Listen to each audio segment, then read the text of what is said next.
So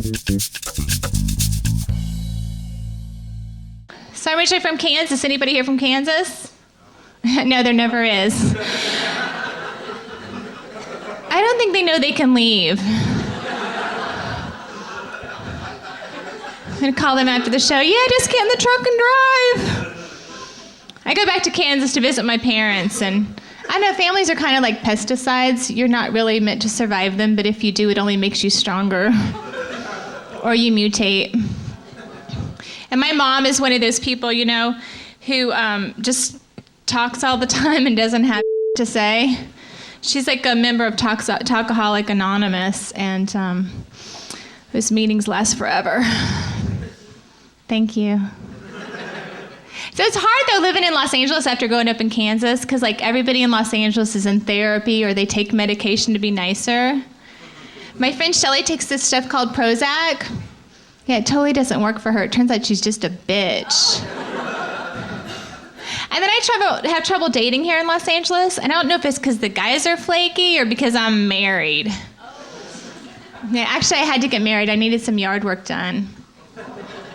Yeah, I married this really sophisticated guy from Kentucky.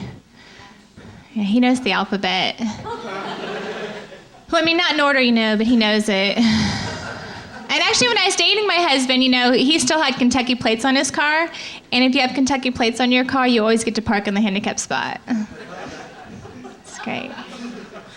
My husband's a preacher's kid. Any preacher's kids here? No, that's because they're all out smoking crack. Preacher's kids are bad. They are. And I've been married for a really long time. Marriage is just so predictable. My husband comes home from work every day. I think he's in a rut. But thanks to, by applause, how many people here are married? Yeah. Just a couple. Things change when you get married, don't they? Yeah, because when you're single, you drink before sex. But when you get married, you're drinking after sex. Or during. Or instead of.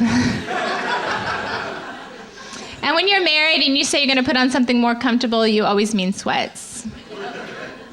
But you know, I do like to wear sexy lingerie while driving. Yeah, because in case I get in an accident, I want to make sure that those paramedics are motivated to save me. But marriage is tough. And the crazy thing is I love my husband more today than I did when we got married. And I'm like thinking, that is so weird because he's such a And then I realized what it was. It's this thing called the Stockholm Syndrome. Yeah, and the Stockholm Syndrome is when you get kidnapped, like I was, and you fall in love with your captors. And all these years, I thought when he tied me up and asked my parents for ransom, he was just being kinky. Thank you. But marriage is give and take, isn't it? Yeah, my husband puts up both my mood swings, and I don't stab him in his sleep. But recently, he made out a will. This is important, isn't it? Yeah, he made out a will, and I'm going to get everything. So I'm like, oh, that is so sweet. I have to be nice to him now. So I'm lighting his cigarettes, mixing him drinks on the way to work. And a lot of my single friends think that marriage is a prison. And I'm like, yeah, marriage is a correctional institution. And it all starts the day you get married, because your vows are kind of like your Miranda rights. You have the right to remain silent.